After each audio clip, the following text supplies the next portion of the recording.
Where should Alexander the Great be buried? It was being passionately debated in a place where Iraq is today, 300 years before the birth of Jesus Christ. Three close associate generals of Alexander were standing at the headside of his body. One of them said Alexander had wished he should be buried beside the largest pyramid of Pharaoh in Egypt, but it could not happen. Then where was Alexander the Great was buried? It was any place in Alexandria, Egypt, that no one knows to date. But the person appointed governor of Egypt by Alexander and who supported his burial with the pharaohs became the new pharaoh or ruler of Egypt. He was Ptolemaic, whose dynasty ruled Egypt for the next 300 years. Both efficient and inefficient people from this dynasty came to power, but one of them won lasting fame. And the irony of fate is that the rule of this dynasty came to an end with his rule. It was Cleopatra, the seventh. Many true and false tales are attributed to Cleopatra. You must also have heard them. We look into them one by one to determine whether they were true or the propaganda of the conquerors that they had been historically doing, whether Cleopatra was her actual name. First of all, her name was not Cleopatra. Like a male ruler in Egypt was called Pharaoh, Caesar in Rome, and Tsar in Russia, the female ruler in Egypt at that time was called Cleopatra. The real name of this queen, globally famed in history by the name of Cleopatra, was Cleopatra, Philopator. She was born into the Ptolemaic dynasty around 69 years before Jesus Christ.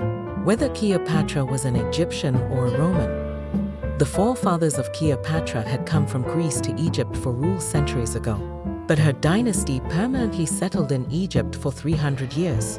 Therefore, from a historic perspective, you may refer to the Cleopatra family as not Egyptian. Can you justify the title migrant against the name of a dynasty that was settled in Egypt over 300 years? No. So Cleopatra was also an Egyptian with Greek genes and the first of her family to learn the Egyptian language. Whether she was an illegitimate child, it is quite correct within the meaning of the present era. The old Egypt had a tradition of marrying brothers and sisters to keep the lineage pure. Like other royal dynasties, the Ptolemaic dynasty has been pursuing the same tradition over the centuries. The same opinion had been held about the parents of Cleopatra by the historians. Perhaps they too were real brothers and sisters. In the same way, Cleopatra married her two brothers in turn. She also had children from those wedlocks. She became Queen Cleopatra at age 18, when her brother was 13. She was enthroned in adolescence after the death of her parents.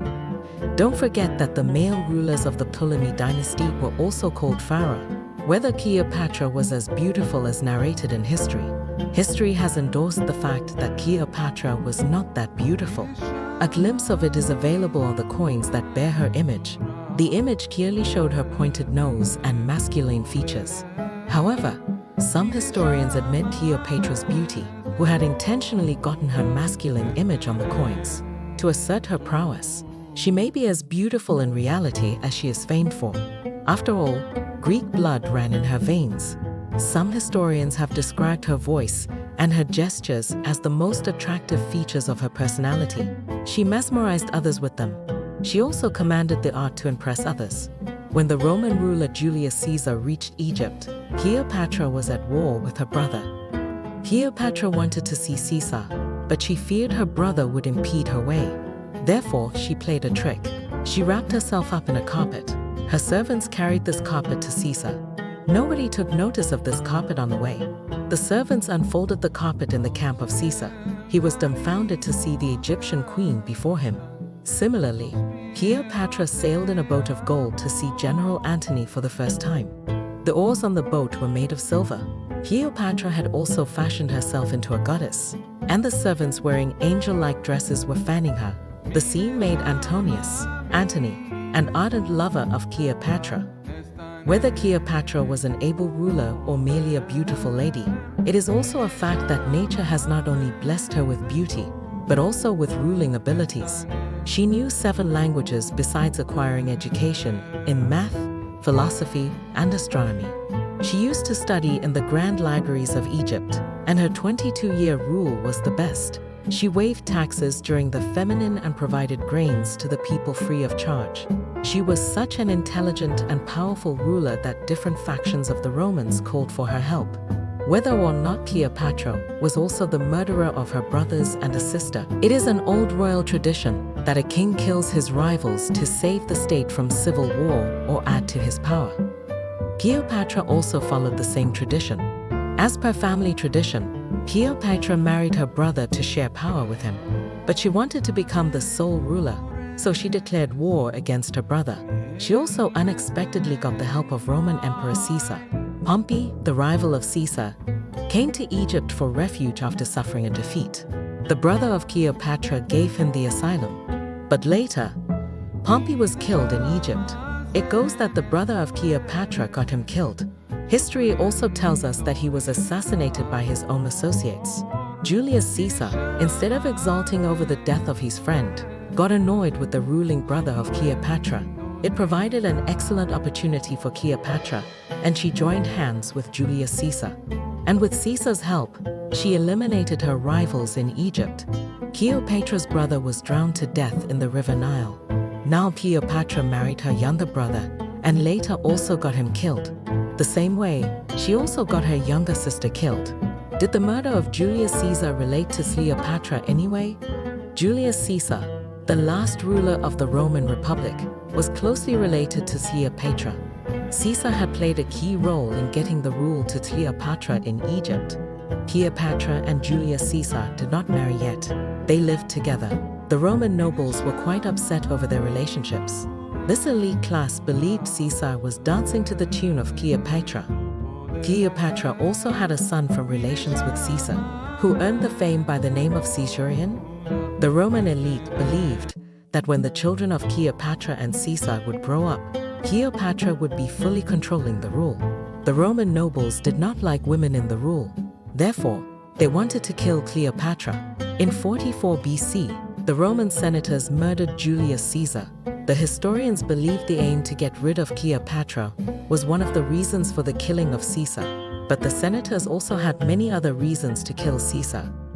Cleopatra was a fashion icon in Rome and Egypt. After the murder of Caesar, Cleopatra's stay in Rome was not without threats.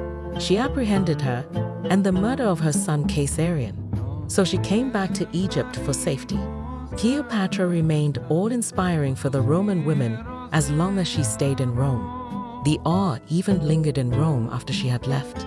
The same elite women who hated Cleopatra adopted her hairstyle, dresses, and jewelry as fashion. Rome also had an era when every woman's fashion began with Cleopatra. Cleopatra had left Rome, but the Roman women continued to fashion themselves after her.